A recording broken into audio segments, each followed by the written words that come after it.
To repair the relationship with my beloved wife, we both ended up taking a rather long detour.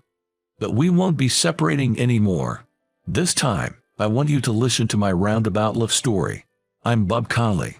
At the age of 26, I met Lisa Yoder at my co-worker's wedding. Lisa was the same age as me, attending the wedding as a friend of the bride. When I saw her from the groomsmen's seats giving a toast on behalf of the bride's friends, I was, to say the least, completely smitten. Her navy dress and stylish updo were just too beautiful.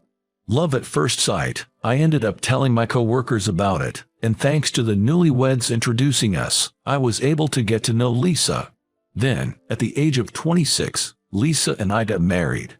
Lisa came from a father-daughter family, but she had cut ties with her father. Turns out my father-in-law had a hard time holding down a job and was fond of gambling. Lisa, who lost her mother at a young age, lived with her father but seemed to have faced many hardships.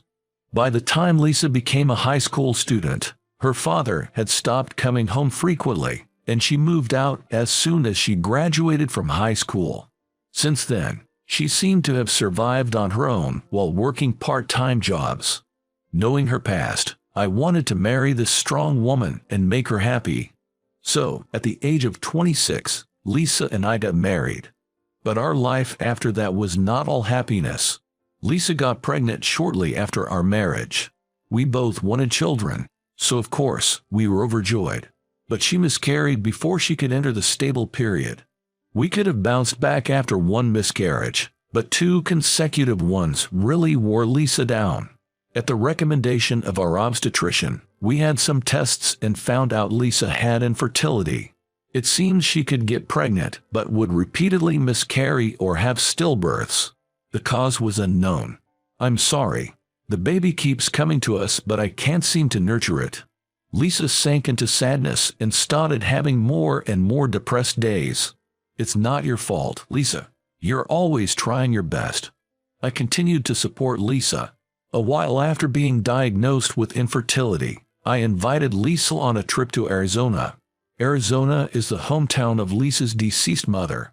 Although it's not really her hometown, since her maternal grandparents are also gone. But Lisa had always wanted to visit Arizona, where her kind mother grew up. I think going to Arizona was the right decision. The nature, warm weather, and delicious food of Arizona healed Lisa's body and mind. And for the first time since her miscarriages, she showed a genuine smile on this trip. On the last day of the trip, we were able to see a huge rainbow in the sky. It's beautiful. I wonder if my mom and babies can see it, Lisa said while shedding tears. I also teared up while holding Lisa's shoulder. They're watching. Lisa, I'm sure your mother is watching over our children from up above. This wasn't just to comfort her. I genuinely believed it. While watching the rainbow, we talked and decided that it's okay even if we can't have children. We would support each other as a couple. Is that okay with you, Bob? If you were with someone else, you might be able to have a child without any problems. I stared right into Lisa's eyes. I didn't want her to misunderstand. I didn't marry you because you could give me children. I married you because I wanted to be with you forever. What matters most to me is that you are with me, whether we have kids or not. Lisa was crying, her face covered by both hands. Thank you. Thank you, Bob. I'm sure that while she was struggling with the diagnosis of infertility, the thought of divorce must have crossed her mind. I'm truly glad we came on this trip before things escalated, giving us the opportunity to share our feelings. I genuinely felt that way. From then on, our life as a married couple was peaceful and happy, even though it was only for a brief period. When Lisa and I were 29, out of the blue, Lisa declared she wanted a divorce. Please, let's get a divorce. Lisa wasn't crying, her eyes not of hesitation, but of determination already set. Can't we talk it out anymore? I think my voice was trembling, pitifully. There, it's not a proposition, it's a decision I've made. I'm sorry if it seems selfish. I think it was the first time I heard Lisa's voice this cold. Why? Can you tell me why? To my question, Lisa answered without hesitation. There's someone else I love. For his sake, I can't stay with you anymore. It was the first time she referred to me as you. Her words carried such a strong will that I immediately understood that nothing I could say would change her mind. Maybe I just wasn't enough to make Lisa happy. Or perhaps being with me reminded her of our miscarriage. Or maybe I thought of various reasons. But all of them were just me trying to run away from reality. Lisa loves someone else now. That's all there is to it, and I had to accept it. I understand. As I said that, Lisa bowed her head. She kept her head down for a long time, saying, "I'm sorry. Thank you for everything. Really, thank you." I didn't respond to her. I didn't want to hear thank you if we were getting a divorce, if she was leaving for another man. If she said that at the end, I couldn't bear any resentment. Even after all this, I couldn't think of Lisa as a terrible woman. Lisa in my heart was always my kind, adorable, beloved wife. Lisa signed the divorce papers and left the house the next day. I was curious whether she really went to that man, whether she could find another home that quickly, but there was no way to find out. I contacted the bride and groom of the wedding that led to our meeting and asked if they had heard anything from Lisa, but they knew nothing. No one else knew where Lisa went. Lisa had quit her part-time job, and she didn't answer her phone. The day after the divorce, I lost track of where Lisa was. I decided to believe that Lisa is probably happy with the man she loves. But I couldn't help but feel down, so I immersed myself in my work. My coworkers worried that I was overworking, but only during work could I forget about Lisa. I even went on a blind date at the request of my boss. You haven't been yourself since the divorce, have you? If you meet someone new, you might feel better, you know. The blind date I tried didn't go well. Well, the woman wanted to meet again, but I just couldn't imagine a future with her. I wanted the woman by my side to be Lisa. I just kept thinking that. I knew it was pathetic, but there was nothing I could do about these feelings. About 5 years after the divorce, I had a business trip to Arizona, Lisa's mother's hometown, the first place Lisa and I traveled to after our miscarriage.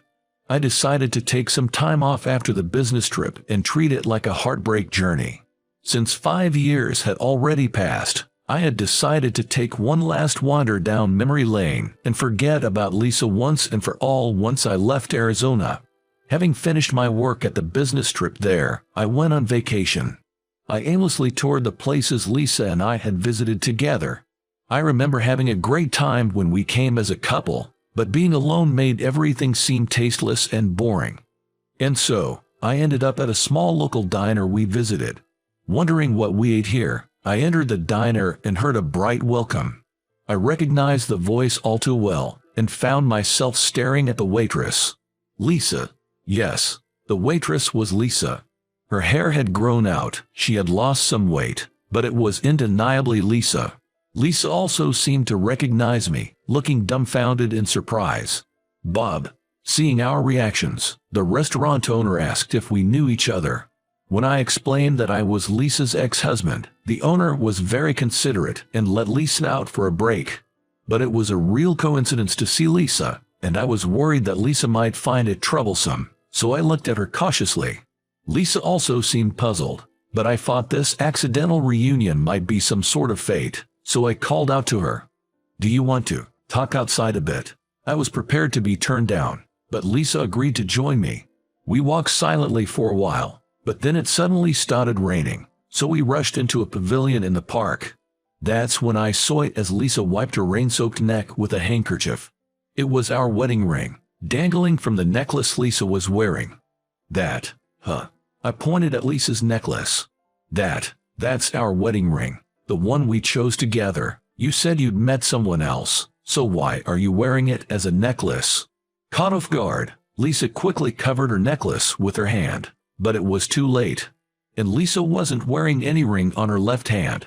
Perhaps she hadn't remarried. And why was she still in Arizona? Maybe there was a reason for our divorce that I didn't know about. That's what I was thinking. After all, would she lose so much weight if she was happy with someone else after leaving me? Lisa didn't seem happy at all. Even though I accepted the divorce because I wanted Lisa to be happy. Lisa, isn't there something you haven't told me? I couldn't forget about you these past 5 years, but I want to forget about you. That's why I'm touring Arizona again. But I can't go back to New York like this. Why are you still cherishing the ring? Was the real reason for our divorce because you found someone else? Please, I want to know. I'm begging you." When I bowed my head, Lisa said nothing for a while. But perhaps understanding that I wasn't going to back down, she finally began to talk. "The truth is, I got a call from my father. She hadn't told her estranged father where she was living after we'd got married. But my father-in-law had managed to track down Lisa's location and had apparently called her. He had lost a lot of money gambling and had racked up debts, so he asked Lisa to lend him some money. Of course, Lisa turned him down. But gradually, the frequency of contact increased, and it seemed that calls started coming into her workplace. Furthermore, these calls weren't just from her father, but also from unknown men claiming they had lent him money. It appears her father even threatened Lisa. If she continued refusing, he'd take it up with her husband. I was in the dark. "Why didn't you come to me? Nothing happened. You must have been scared. I've probably already caused enough trouble for you, Bob, by not being able to have kids, haven't I? On top of that, I didn't want to worry you about money because of the debt. I didn't know if this was going to be a one-time thing with my dad asking for a loan. If there's a chance that this could go on indefinitely, I thought it would be better to separate from you, Bob." After 5 years, when I learned of Lisa's feelings, I felt utterly helpless. Lisa must have been heartbroken at the persistent contact from her father. At the time, I was living day to day without even realizing it. Lisa made the decision to divorce, thinking of me. Feeling like I've only ever scared and troubled you. "Lisa, it makes me hate myself. Are things still the same?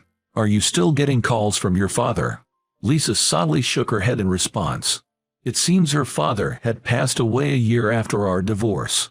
He'd always been a heavy drinker, apparently, and he'd fallen down the stairs of a bar while drunk, which was the cause of his death. At the same time, his debts disappeared, and the calls demanding money stopped. I felt a little relieved when the debt was gone, but still, when even such a terrible parent died, I felt a little down. It's strange, the ties of blood. But I thought, that's just Lisa's kindness. Usually people would not be sad to see their debt-ridden, neglectful parents go. Lisa, even after our divorce, remained as kind as ever, I realized. But if her father had passed away, all of our problems should have disappeared. If only she had contacted me then. As if reading my thought, Lisa said, "Actually, I asked a friend to check on you, Bob. When I did, I heard from her that you were having a matchmaking meeting with your boss's daughter. I thought I shouldn't get in your way anymore and I couldn't contact you. I asked that friend to keep my situation a secret and didn't tell her where I was living." "No, you've got it wrong. That was just a favor for my boss. I went because I had to. Of course I turned it down. There was no need for me to panic since I had a matchmaking meeting during the time we were divorced. But I rushed to make excuses. I didn't want to be misunderstood as having a successful relationship with the person I met. Apparently, my feelings for Lisa haven't changed. And I had a feeling that was hard to describe when I found out Lisa didn't divorce me because she hated me. "Lisa, I still love you. I always will. I want you to be with me again." Lisa shook her head while trembling. "The debt issue has been resolved, but my infertility hasn't healed. I didn't want to cause you financial trouble, but more than that, I wanted you to be a dad. You're good with kids and you're kind. But if you're going to be a dad, it can't be with me by your side." I gently put my hand on Lisa's trembling shoulder as she cried. "You know, if I could, I wanted to be the father of our child. But that was just, it would be nice if I could kind of thought. Didn't I tell you before? What's most important is that I want you by my side, now and always. Being a couple with you is what matters most." Just then, the rain stopped and a huge rainbow appeared in the sky. It was like the rainbow we saw together when we went on a trip to Arizona after Lisa's miscarriage. Lisa seemed to remember that too. "That time as well, when you took me on a trip, we saw a rainbow just like this one," I said without taking my eyes off the rainbow. "Yay, that's right. We decided then and there, watching that rainbow, that we'd support each other. I wonder if this is a coincidence." "Huh, what do you mean?" Lisa, wiping her tears, looked puzzled at my words. I made eye contact with Lisa and told her my thoughts. Don't you feel like this rainbow is cheering us on, like it's from Lisa's mom and our children who passed away? I think we've never been alone. I believe Lisa's mom and our children have been watching over us all this time. Let's stay together. I'm sure it'll be okay, because they are all with us. As I said this, Lisa smiled and squeezed my hand tightly. When I think about my mom and our kids watching over us, I can't lie about how I feel. I feel the same way. I've been thinking about you, Bob, all this time. I hugged Lisa tightly at that moment. I've wanted to do this with you for the past 5 years. I was a little worried when I hugged her again after such a long time because she had lost weight. I've been waiting for this for 5 years. Just as Lisa wished, I held her tight. After a while, Lisa began living with me again. We also got remarried. When we got remarried, we went to formally greet my parents again. And that's when Lisa spoke up right there. I will never let him feel sorrow again. I will make him happy, she declared. I was moved to tears when I thought back on the past 5 years. Lisa gently wiped away my tears with a handkerchief. I'm sorry for all the tears. It's okay. I'll be right next to you to wipe them away from now on. Despite being a man, I cried hard at her words. 2 years after our remarriage, we were blessed with a child. We didn't know if the infertility treatment would work, but we discussed it as a couple and decided to give it a shot. Holding our newborn baby, Lisa said to me, "Thank you for finding me again. Because of you, I got to meet this child." I was the one who wanted to say thank you. I will protect Lisa and our child. I am determined to cherish this happiness so that our family will never be separated again.